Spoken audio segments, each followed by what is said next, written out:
Welcome to Mission Minute News. I'm Dominican Sister of Mission San Jose, Jean Harris. First, the headlines. Rekindling Americans' love for the Holy Eucharist. More than real presence. Nobel laureates call for fraternity. SVD Indonesia addresses crucial issues. Sudanese refugees fleeing war. Arnaldo's family reunion. One heart, many voices in Australia. These stories and more on Mission Minute News.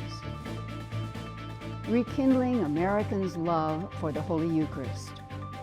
In July 2024, the American Church will gather as one family in Indianapolis, Indiana, for its 10th Eucharistic Congress. At a recent meeting of Pope Francis with members of the organizing committee, the Pope expressed gratitude for their work to rekindle love for the Eucharist in America. Indeed, the Eucharist is God's response to the deepest hunger of the human heart, the hunger for authentic life. For in the Eucharist, Christ Himself is truly in our midst to nourish, console, and sustain us on our journey.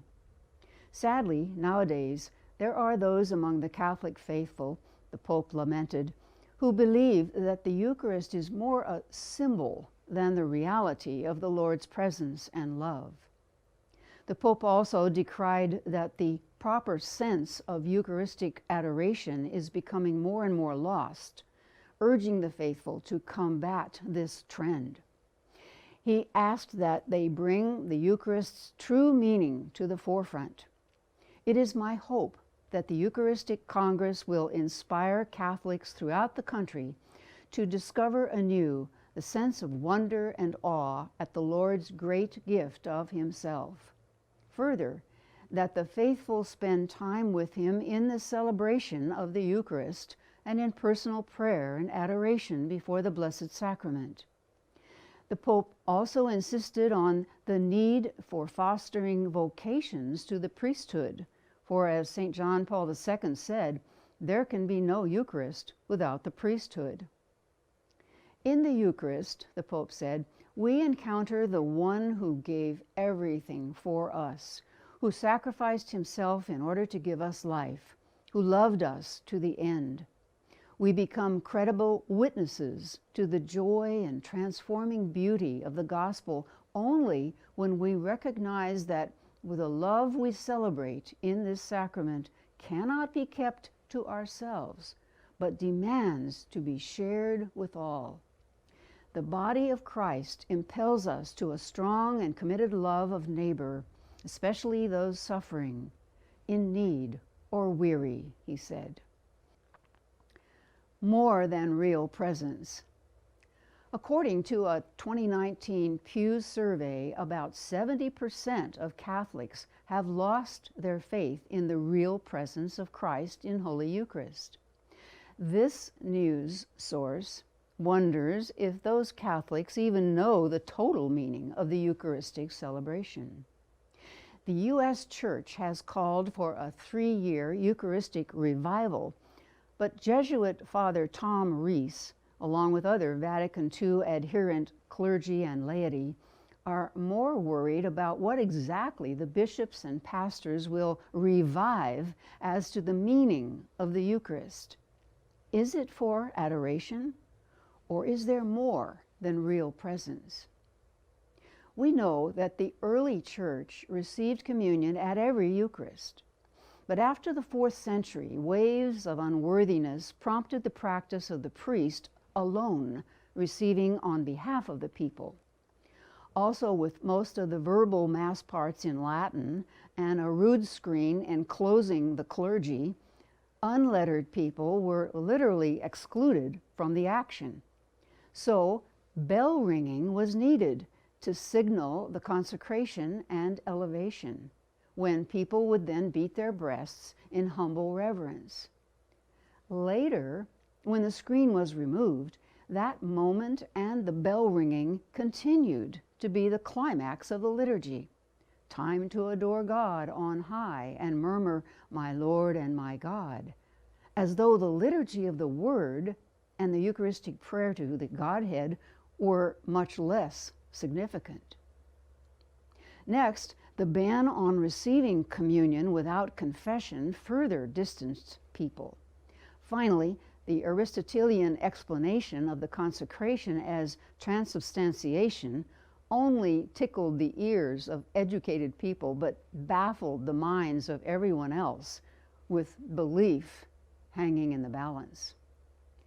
Enter the church precept of obligatory Sunday Mass under pain of mortal sin, codified in the 1917 Canon Law's Article 1247, which kept the churches filled despite tedious homilies and texts few comprehended. It took the 20th century and Pius X to encourage early and regular reception of communion. But Vatican Council II in the 60s added emphasis on the supremacy of conscience and individual responsibility for one's spiritual development. The dismissal rite says, "Ite missa est." Go, it, his presence, is sent through us. Taking our lead from Jesus, then, the Eucharistic action calls us to action in praise of the Godhead, action that preaches his mission in the world and prompts us to give our lives for others. That's why liturgists call the final song of Eucharist the sending forth. Thanks, Father Reese. Food for thought. Nobel laureates call for fraternity. Some 30 Nobel Prize laureates have signed a declaration on human fraternity, calling on all men and women of goodwill to embrace their appeal to fraternity, insisting that our children, our future, can only thrive in a world of peace, justice, and equality to the benefit of the single human family. Taking part in the World Day of Human Fraternity, inspired by Pope Francis' encyclical on fraternity and social friendship, Fratelli Tutti, the Nobel laureates declare, "Every man is our brother, every woman is our sister, always. We want all to live together as brothers and sisters in the garden that is the earth. The garden of fraternity is the condition for all life." Bangladeshi social entrepreneur Muhammad Yunus, who, along with Grameen Bank, won the 2006 Nobel Peace Prize for their efforts to create economic and social development, highlighted the importance of the World Meeting, arguing that the world is going down the wrong path. We need to redesign, and we have to shift our destination to bring peace and create a new world rather than the world that we have built today. He told Vatican Radio on the sidelines of the event. The final declaration echoes his call. We want to shout to the world in the name of fraternity, never again war. It is peace, justice, equality that guide the fate of all mankind. No to fear, no to sexual and domestic violence. All armed conflicts must come to an end. We say no more nuclear weapons, no more landmines, no more forced migrations, ethnic cleansing, dictatorships, corruption, and slavery. Let us stop the manipulation of technology and AI. Let us put fraternity before technological development so that it may permeate it. He noted that religions play a very important role in human life and that all religions should be working to promote fraternity, adding, "We look forward to the leadership role of Pope Francis in this direction."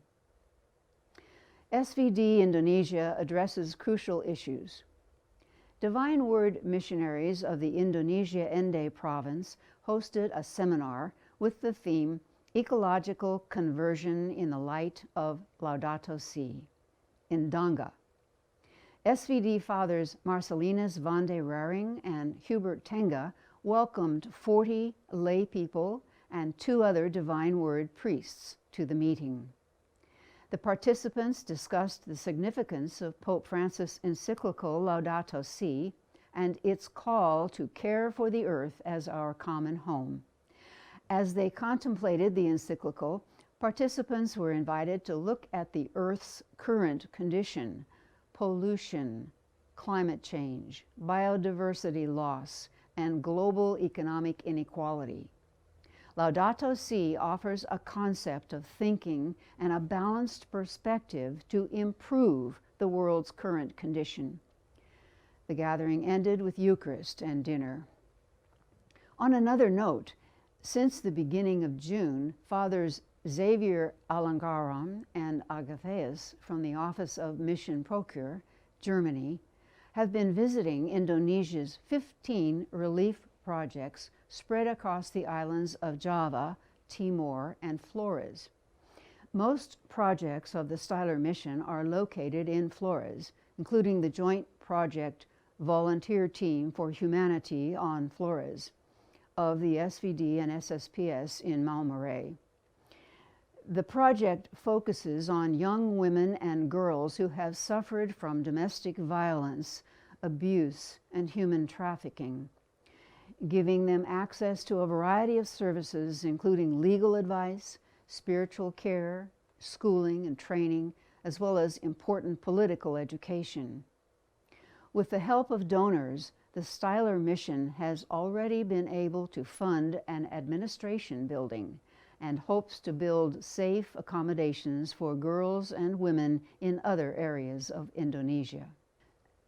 Sudanese refugees fleeing war.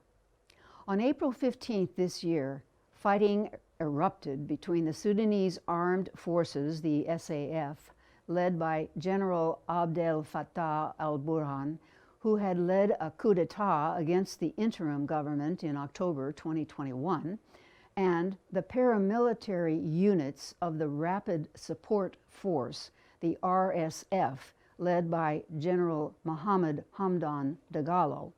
These 2 warring generals have sparked catastrophic violence in Sudan. To properly assess the current conflict, one must remember that it is, in fact, a war to secure its own interests, for control of gold mines and oil wealth, and for the position of the RSF, which persists in demanding greater power. Tens of thousands of South Sudanese, Ethiopian, and Eritrean refugees living in the area of Khartoum, capital of Sudan, have fled the fighting. Sudan hosts over 800,000 people, refugees from South Sudan, a quarter of whom are in Khartoum and live in areas under fire. Many of them try to make the dangerous journey to the Joda border crossing in Renk, Upper Nile province, causing huge problems with people trying to get to South Sudan and adding to its already dire humanitarian crisis. Then, coming from various parts of South Sudan, the refugees want to return to places already stricken with conflict, climate change, and food shortage. Father Shiju Paul, SVD, arrived at the Joda border crossing on April 27th with 3 other people to assess the situation firsthand. He reports, "The border is less than 400 kilometers from my current place of residence. It doesn't seem like much, but due to the poor condition of the roads, it took us all day to get there, with many hot spots of the warring tribes, military and local militia checkpoints, and fresh trenches along the road. Homes in many villages were abandoned as people fled to safer areas. Upon arrival, the first night they were forced to sleep in the open air, but on the second day, the Kamboni sisters offered them their small warehouse for shelter." Father Shiju continues, "To date, Nearly 30,000 people crossed the border between Sudan and South Sudan. More than 90% of them are residents of the latter country. The South Sudanese government and its humanitarian partners expect the return of about 180,000 people. Over 60,000 people are waiting near the border, watching the conflict to decide which way to go, back to Khartoum or on to South Sudan. The first arrivals had sufficient means to pay for transportation from Khartoum. More and more poor people are coming on foot to the border, where they are searched, bribes are demanded, and valuables stolen. This is done by both military factions. Sometimes young people are kidnapped to work for RSF or for ransom extortion. People arriving in South Sudan are counted, registered, and food and water are offered to meet those most in need. After a rocky start, the main aid organizations have set up water intake points, measles vaccinations for children, and protein sachets for women and children. The United Nations Refugee Agency, UNHCR, and its partners welcome new arrivals, assist those most in need, help with transportation, and identify refugees and asylum seekers. On May 17th, as I write these words, another 1,639 people have arrived in South Sudan. The total number of arrivals registered up to that date rose to 62,559. This group includes South Sudanese, Eritreans, Somalis, and others. So far, 55,545 people have passed through the Joda-Renk border crossing alone. The situation in Renk is still very worrying. Tens of thousands of people are returning to South Sudan, and hundreds of refugees from other countries are seeking asylum and waiting to be transported by boat, land, or air, depending on their destination. UNHCR has a setup in Renk where the immigrants prepare to go to one of the 4 large refugee camps in Maban, shares Father Shiju. Arnaldo's family reunion. On the eve of the Feast of the Holy Trinity, June 3rd, a meeting of Arnold Janssen's family was held in the monastery of the Missionary Sisters of Perpetual Adoration, commonly called Pink Sisters, for the pink and white habit they wear, in Nitra. Those sisters, together with the Holy Spirit Missionary Sisters, SSPS, and Verbist Missionaries, SVD, comprise the 3 congregations founded by St. Arnold Janssen. The Pink Sisters have a strict cloister, and we know them mostly when we see them cloistered and kneeling before the Blessed Sacrament. On this day, however, they received an exception from the Superior General, Mother Maria Magdalena Cruz, to meet for prayer, conversation, and a barbecue with Verbists and SSPS sisters, precisely on their own monastery grounds. Only the second time for such a meeting. The Pink Sisters number 400 worldwide, live in 22 communities, 2 in the Netherlands, 2 in Germany, 4 in the USA, 6 in the Philippines, and 1 each in Argentina, Brazil, Chile, India, Poland, Indonesia, Togo, and Slovakia. They devote themselves to constant adoration before the Eucharist and pray not only for the success of the missionary work of the Verbists and missionary sisters, but also for the needs of people who request their prayer. One Heart, Many Voices in Australia. A program to provide formation for Indigenous catechists from the Arrernte and Walpiri people of Central Australia to hand on the faith in their culture is underway in Alice Springs, with the local parish Our Lady of the Sacred Heart embracing the opportunity.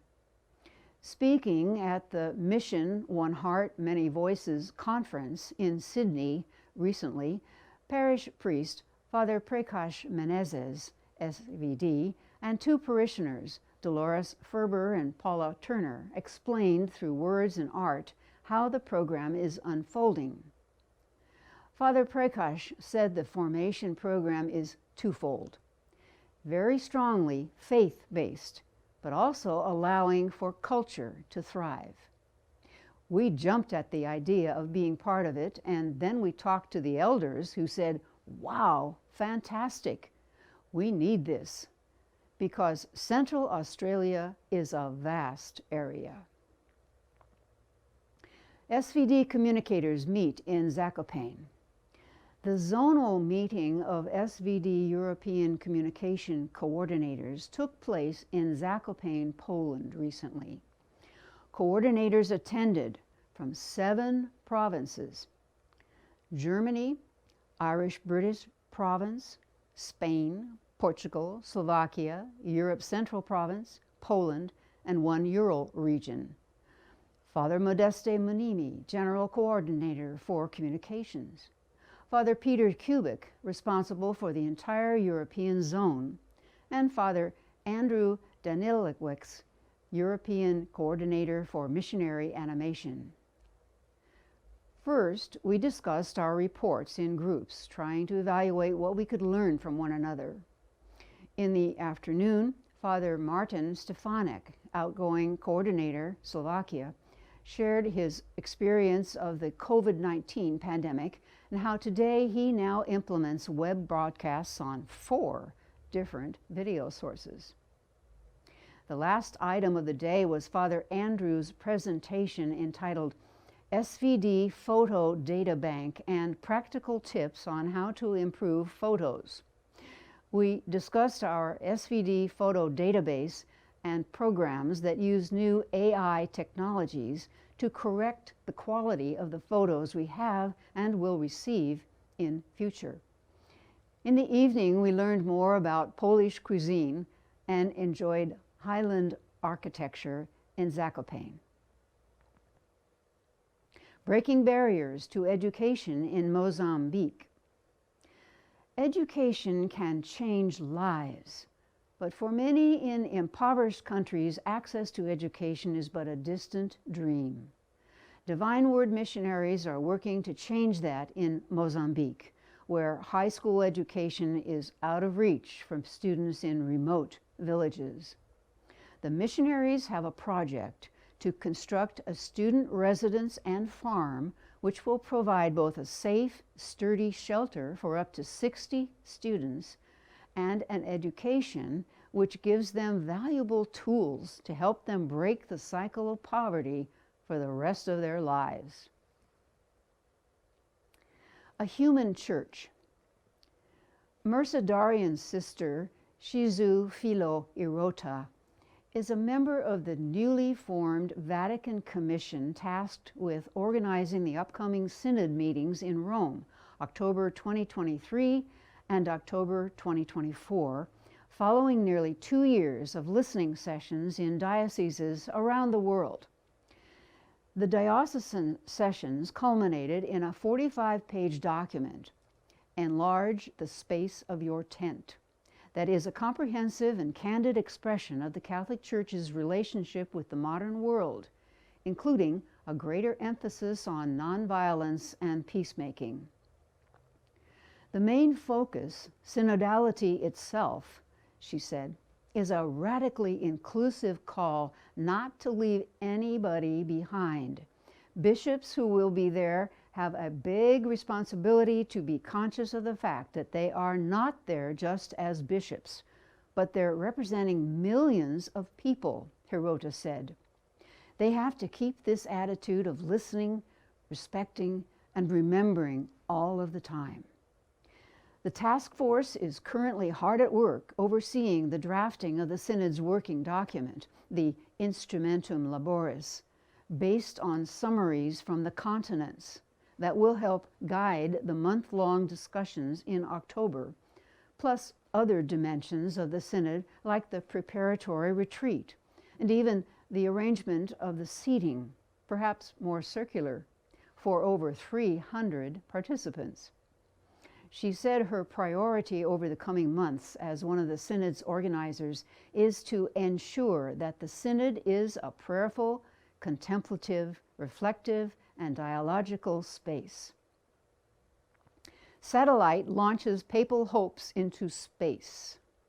A satellite carrying a nanobook of Pope Francis' words of hope and global unity given in a rain-soaked St. Peter's Square on March 27, 2020, has departed from California's Vandenberg Air Force Base.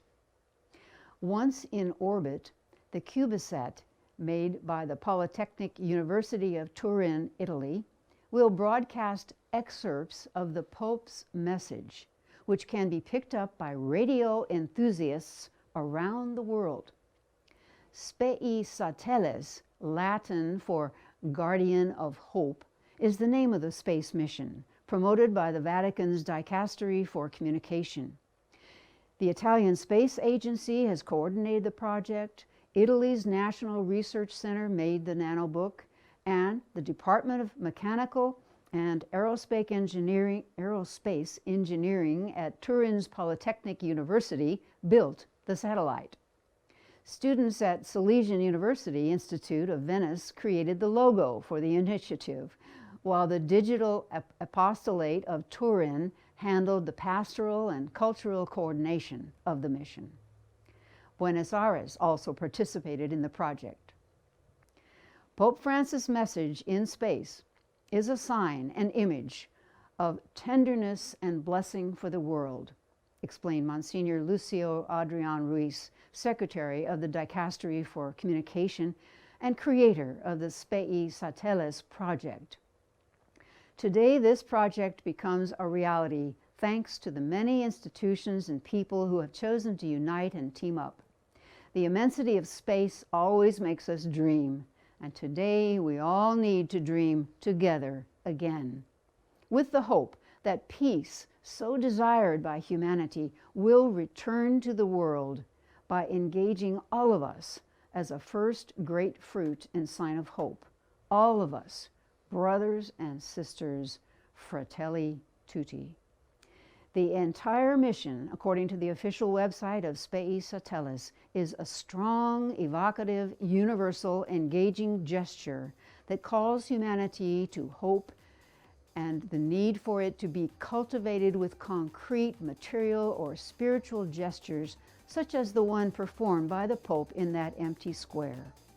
It is also a testimony to how fruitful the relationship between science, technology, and faith can be, as well as a message of inclusiveness given the number of people, especially young people, who collaborated in many ways with the Pope on this project. If you have a comment or question about any of our stories, please email us at missionminutenews@wordnet.tv.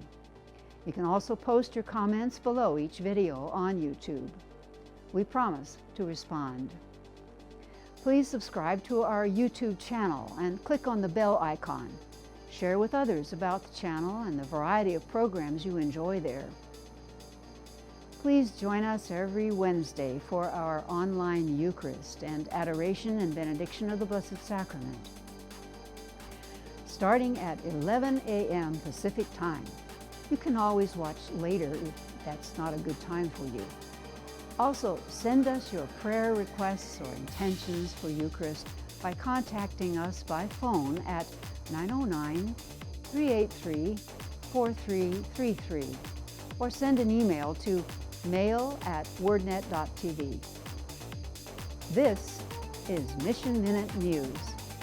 Until we meet again, stay safe and well, and may Jesus' love for you make you smile.